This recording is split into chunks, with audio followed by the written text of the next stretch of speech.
Pemirsa selamat malam, Anda menyaksikan Prime Talk Tajam Mendalam bersama saya Rory Asyari. Pemirsa, penangkapan Ketua Umum P3 Romahur Muzi seolah menunjukkan bahwa korupsi di tingkat elit yang juga melibatkan DPR sampai saat ini masih jamak terjadi. Nah, salah satu contohnya adalah kasus Romahur Muzi yang menurut KPK adalah dugaan jual beli jabatan di Kementerian Agama baik di tingkat pusat maupun daerah.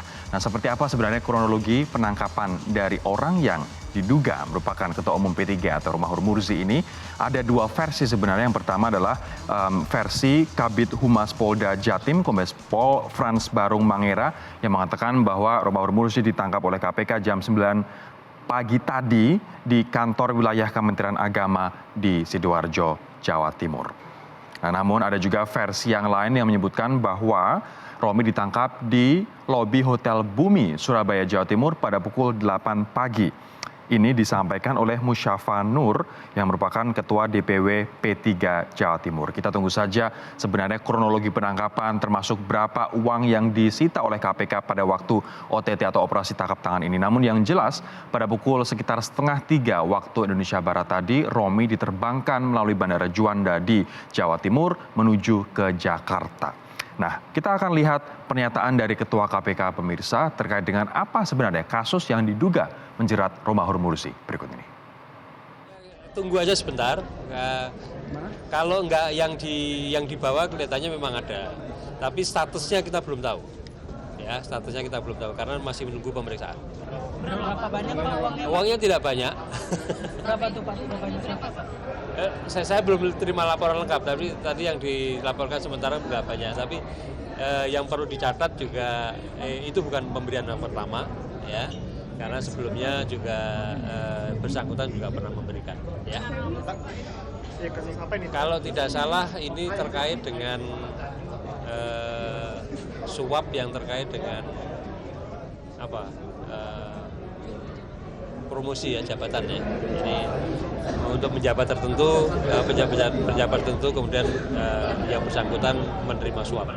Dengan penangkapan Romi ini kita sudah melihat ada 5 ketua umum partai politik yang ditangkap oleh KPK. Menarik tadi Agus Raharjo mengatakan uang tidak banyak dikarenakan 4 kasus ketum parpol yang lain, uang yang disita oleh KPK banyak begitu. Sehingga hukuman bagi keempat ketum parpol yang lain ini tidak ada yang kurang dari 10 tahun. Kita lihat yang pertama adalah Lutfi Hasan Ishak, pemirsa, yang pada waktu itu merupakan ketua umum PKS atau presiden PKS istilahnya. Nah, ini adalah dalam kasus suap pemberian rekomendasi impor daging. Sementara Anas Urbaningrum dari Ketua Umum Partai Demokrat, kasus korupsi proyek Hambalang. Kemudian yang ketiga adalah sama-sama Ketua Umum P3, Surya Dharma Ali, dalam kasus korupsi penyelenggaraan haji. Kemudian yang di bawah adalah Setia Novanto yang kita tahu Ketua Umum Golkar pada waktu itu, kasus korupsi proyek IKTP. Keempat-empatnya ini tidak ada yang dihukum kurang dari 10 tahun dikarenakan jumlah korupsinya yang begitu besar. Nah, menarik tadi dikatakan Ketua dari KPK bahwa uang yang disita oleh KPK dari Romi tidaklah besar. Nah, berapakah uang itu dan untuk apa? Betulkah untuk jual beli jabatan di Kementerian Agama di tingkat pusat dan daerah? Kita nanti tunggu saja konfirmasi dari KPK. Namun saya akan mengajak Anda untuk berdiskusi bersama dengan Pak Kudri Sitompul, pengamat hukum pidana. Pak Kudri, selamat malam Pak Kudri. Selamat malam. Senang bertemu Anda kembali. Pak Kudri, ini dikatakan bahwa dugaannya adalah jual beli jabatan. Ini artinya kegiatan atau rasuah akibat jual beli jabatan baik di tingkat pusat atau daerah itu lazim, Pak? Ya, ini istilah jual beli jabatan itu kan bahasa sehari-hari ya. Terminologi hukumnya ini suap atau gratifikasi. Tapi saya kira kalau memang jual beli jabatan tentu suap. Yaitu suap itu adalah pemberian untuk mempengaruhi satu keputusan. Jadi ini kita anggap suap gitu ya kan. Ini berarti dia menerima suap dalam kapasitasnya sebagai anggota DPR di Komisi 11? Bisa jadi bukan anggota DPR, mungkin dia ya karena statusnya anggota DPR, tapi dia karena ketua partai ya mungkin karena dia ketua partai mempunyai pengaruh terhadap menteri yang berkaitan, misalnya Menteri Agama dalam ini gitu ya. Saya tadi disinggung tadi ada Lutfi Hasan gitu yang ketua presiden PKS, itu kan juga pengaruh kepada Kementerian Pertanian pada waktu itu. Ya itu kan itu namanya korupsi karena pengaruh itu ya, influence, corruption influence itu. Jadi dia memperjualbelikan pengaruh jabatannya dia gitu ya. Itu memang kena ini, dan itu memang merupakan tugas utama KPK itu ya. KPK mempunyai program, mereka itu akan menunjukkan kepada aparat penegak hukum dan penyelenggara negara. Ini artinya kalau benar ini nanti terbukti secara hukum, Pak, artinya beberapa kasus pernah mendera Kementerian Agama. Anda mungkin masih ingat terkait dengan kasus Surya Dharma Ali soal haji, kemudian kasus korupsi Al-Quran, pengadaan Al-Quran, dan sekarang adalah jual beli jabatan begitu. Nanti kita akan bahas lebih lanjut, Pak Kudri. Namun kami juga akan mengajak Anda pemirsa untuk bergabung bersama kami nanti di DPP P3 dan juga suasana di KPK pada malam hari ini. Kami akan segera kembali. Pemirsa, Ketua Umum P3 Romahur Murzi dan 3 orang lainnya yang terjerat operasi tangkap tangan KPK di Jawa Timur telah dibawa penyidik KPK ke Jakarta. Dan untuk mengetahui apakah Ketua Umum P3 Romahur Murzi telah tiba di gedung KPK Jakarta, kita terhubung dengan rekan Putri Lukman di sana. Putri, apakah Romi sudah tiba? Sudah tiba di gedung KPK? Iya, Rory, selamat malam. Hingga saat ini kami dari awak media masih menunggu kedatangan dari 5 orang yang terjaring dalam operasi tangkap tangan KPK pada hari ini. Salah satunya adalah Ketua Umum Partai Persatuan Pembangunan Romahur Murzi. Informasi terbaru yang kami terima saat ini, kelimanya masih dalam perjalanan menuju ke gedung KPK di Jakarta. Karena setelah tadi menjalani pemeriksaan di Mapolda Jawa Timur, kelimanya ini akan menjalani pemeriksaan lanjutan di gedung KPK untuk nantinya pihak KPK menentukan status hukum untuk kelimanya, apakah dinaikkan ke tersangka atau hanya sebagai saksi. Kemudian juga KPK akan menentukan dari kasus ini, yakni dinaikkan dari penyelidikan ke penyidikan. Tadi kami sempat menanyakan informasi terbaru kepada Ketua KPK Agus Raharjo yang membenarkan bahwa operasi tangkap tangan yang dilakukan oleh pihak KPK merupakan operasi tangkap tangan dari informasi masyarakat dan pihak-pihak lainnya. Kemudian pihak KPK menindaklanjuti di kantor wilayah Kementerian Agama di Jawa Timur dengan mengamankan 5 orang, salah satunya adalah dari unsur pemerintah atau unsur dari penyelenggara negara, yakni dari DPR RI, kemudian unsur swasta dan juga unsur Kementerian Agama daerah. Dari pihak KPK, yakni Ketua KPK Agus Raharjo juga mengatakan bahwa ada sejumlah uang yang diamankan dalam OTT pada hari ini, meski jumlahnya tidak banyak, namun yang perlu digarisbawahi adalah uang dalam transaksi OTT pada hari ini bukan yang pertama kalinya, namun sudah kesekian kalinya. Dari penyidikan, pihak Komisi Pemberantasan Korupsi juga akan mencari lebih jauh sebenarnya berapa jumlah uang yang sudah diamankan. Kemudian hal ini juga akan disampaikan oleh pihak KPK yang rencananya akan menyampaikan dalam konferensi pers setidaknya di jam pukul 22 waktu Indonesia Barat atau maksimal pada esok hari. Rory. Ini karena KPK hanya punya waktu 1 kali 24 jam untuk kemudian menentukan status dari ke-5 orang ini. Baik, saya akan beralih ke Nadine Utomo di kantor DPP P3. Nadine, seperti apa suasana di sana? Apakah ada pernyataan dari DPP P3 terkait dengan penangkapan Romi, ketua umumnya?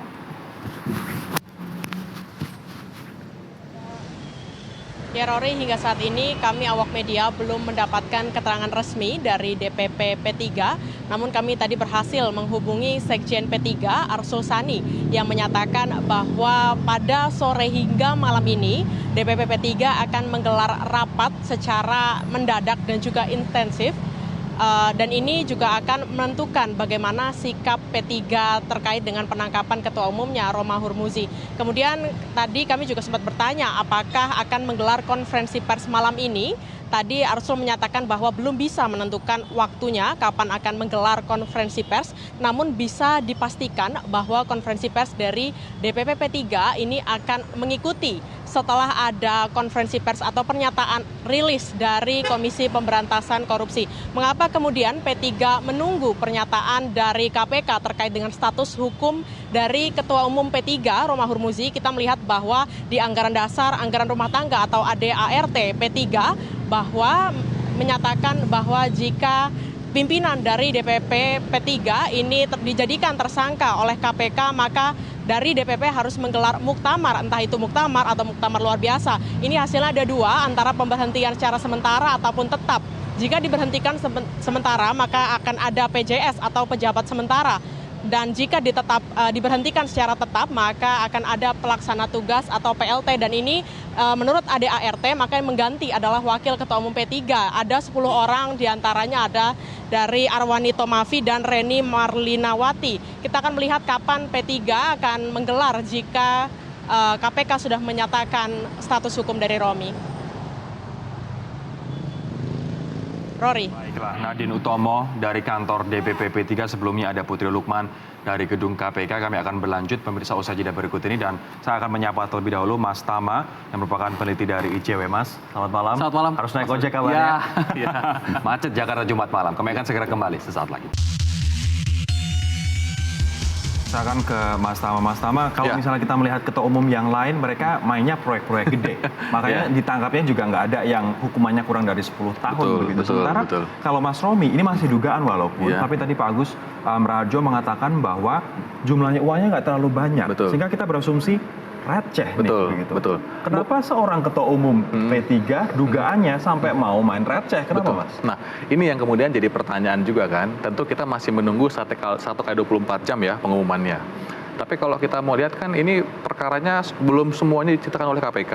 Soal uang misalnya, kan juga belum selesai pemeriksaannya. Boleh jadi ini perbuatan berlanjut sebelum-sebelumnya ada, atau kedepannya akan ada lagi. KPK mengatakan ini tahu. Kemungkinan, walaupun nanti harus ada putusan hukum. Tapi KPK mengatakan dugaannya ini bukan merupakan yang pertama. Nah, sudah beberapa kali. Makanya tadi yang kemudian saya coba lihat misalnya, apakah ini perbuatan hanya ini saja, atau ini udah kelanjutan, atau sudah beberapa kali perbuatan dilakukan untuk posisi yang sama, posisi yang lain. Ini kan semuanya masih hal-hal yang sedang diperiksa oleh KPK. Jadi memang belum bisa disimpulkan apakah ini nilainya kecil atau tidak kecil. Mas Romi, Mas Tama, Mas Romi, ya kita melihat sebagai salah satu politisi muda, milenial, begitu kan. Betul. Kalau misalnya dari ICW melihat track recordnya sebenarnya seperti apa sih? Kalau soal record kan kita punya website namanya Rekam Jejak. Gitu ya. Jadi rekam jejak inilah kemudian kita mengumpulkan semua anggota DPR yang incumbent. Kita lihat recordnya. Kalau kita search nama Romi, itu kan sebetulnya terkait perkara korupsi yang bersangkutan pernah diperiksa 2 kali. 2018 dan 2014. 2018 terkait dana perimbangan. Yang satu dana perimbangan, yang satu lagi terkait dengan kasus kehutanan di Riau. Nah, jadi memang yang bersangkutan pernah diperiksa sebagai saksi. Meskipun apa pemeriksaannya itu tidak pernah disampaikan kepada publik.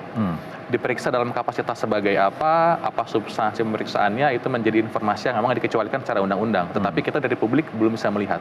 Nah, artinya bicara soal urusan dengan KPK ini bukan yang pertama. Nah, itu yang kemudian memang perlu untuk diketahui oleh publik. Kalau Pak Kudri melihat ini nanti akan kemana, Pak? Kalau tadi Anda mengatakan bisa jadi dagang pengaruh, akan setinggi apa di Kementerian Agama yang akan ditelusuri oleh KPK? Kalau misalnya ini mengenai pengisian jabatan Kanwil, tentu kan yang menentukan, mengangkat dan memberhentikan Kanwil itu adalah menteri. Nah, jadi menteri agamanya ini seberapa jauh dia mengetahui ada ada kickback atau ada apa gitu ya, katakan suap atau di belakang gitu. Kalau misalnya sama sekali nggak tahu, tentu menteri itu yang mungkin nggak tahu. Bisa saja nggak tahu gitu ya. Tapi kan kalaupun tahu sulit dibuktikan gitu, kecuali ada rekaman. Nah, kalau ada rekaman antara pembicaraan, ya ini kita nggak tahu sampai seberapa jauh. Dan waktu ditangkapnya itu, uangnya itu dari siapa? Karena ada pihak swasta. Ya kan, kita nggak tahu peran pihak swasta. Apakah pihak swasta itu yang yang menjadi penyandang dana, sponsor atau ini gitu. Kita masih menunggu untuk. Nah, kemudian barang itu katakanlah kan misalnya ini bendanya uangnya itu akan menjadi perdebatan. Menurut dugaan saya nanti Mas Romi itu kan bilang kalau saya belum terima kayak gitu ya. Nah, tapi kalau misalnya sudah ada direkam pembicaraan, walaupun katakanlah misalnya uangnya itu masih di dalam kekuasaannya dipegang oleh pihak swasta gitu, ya kan. Tapi Kalau sudah ada rekaman, nah itu bisa ini. Karena kan diduga bahwa uang itu akan diserahkan dikaitkan dengan Jual beli. tapping. Itu udah ada rekamannya. Oke, artinya tidak harus ada exchange secara fisikal, tapi sudah ada tappingnya, sudah ada buktinya, itu berarti sudah masuk tindak pidana ya. Mas Tama, ini kalau misalnya jual beli jabatan ini, Anda melihat selazim apa sih di lingkungan kita? Kita pernah punya Bupati Klaten tertangkap juga jual beli jabatan, kan?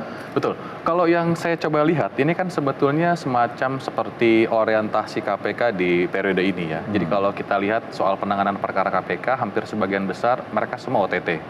Jadi sudah mulai bergeser yang dulu modelnya case building. Misalnya dilihat mana perbuatan melawan hukumnya, mana kerugian negaranya, sekarang sudah mulai lebih sering soal OTT. Jadi ketika bicara soal OTT, maka hal-hal yang akan sering dibongkar adalah hal-hal yang berhubungan sama penyuapan. Entah penyuapannya hubungan sama izin, entah hubungannya sama proyek, entah hubungannya sama jabatan. Nah, yang kali ini adalah hubungannya sama jabatan. Kalau bicara soal lazim atau tidak lazim, informasi yang pernah sampai ke ICW misalnya terkait dengan tawar-menawar atau jual beli dalam tanda kutip jabatan, ini kan bukan yang pertama juga, dan kita juga beberapa kali mendapatkan informasi. Hanya saja kan kita bukan penegak hukum, jadi kita nggak bisa melakukan respon yang lebih serius seperti penangkapan misalnya. Jadi kita hanya bisa mencatat bahwa pernah ada informasi soal jual beli jabatan. Yang sebetulnya kita bisa melakukan penelusuran lebih jauh terkait dengan mekanisme sebetulnya. Mekanismenya seperti apa sih? Pasti kalau bicara soal jual beli jabatan, ada orang-orang yang kemudian dirugikan. Misalnya orang yang satu dia mampu untuk kualifikasi, kompeten, betul, dia digugurkan, dikalahkan oleh orang yang misalnya nggak lolos seleksi. Artinya kalau bicara soal jual beli jabatan, ini merupakan sesuatu peristiwa yang sebetulnya diketahui oleh internal. Oke, tapi ini menarik loh. KPK tadi juga mengatakan bahwa OTT ini adalah hasil laporan dari masyarakat. Ini artinya sekarang masyarakat sudah bisa semakin terbuka, semakin aktif untuk melaporkan sebagai whistleblower kalau ada tanda-tanda korupsi di depan mereka. Ini kan sebetulnya tadi ya, mengkonfirmasi laporan-laporan yang kemudian masuk. Konfirmasinya tadi KPK melakukan penangkapan, tapi secara prinsip sebetulnya kelihatan begitu ada lelang jabatan itu pasti ada yang dirugikan. Orang yang merasa kompeten, sudah ikuti mekanisme, tiba-tiba harus kalah sama yang nggak kompeten dan dia kalah dalam proses seleksi. Nah, jadi menurut saya kalau dalam perkara ini tentu dari sisi penindakannya harus diselesaikan sampai tuntas, siapa yang terima uang, siapa yang memberikan uang, semua harus dibongkar. Di sisi lain soal pencegahannya juga harus jalan. Nah, ada inspektorat, seingat saya juga pernah ada Pak Yasin ya dari komisioner KPK. Ya, artinya memang kita berharap ini menjadi sebuah ada perbaikan secara pencegahan sebetulnya. Teman-teman, terima kasih atas waktunya malam hari ini. Ini message-nya adalah artinya KPK menindaklanjuti serius laporan masyarakat, dan kita sebagai masyarakat pun juga bisa melaporkan apabila ada korupsi yang melibatkan penyelenggara negara kepada KPK. Kita tunggu saja press conference yang menurut rekan kami di KPK nanti akan digelar pada pukul 10 atau besok pagi. Saya Rory Asyari undur diri. Terima kasih. Sampai jumpa.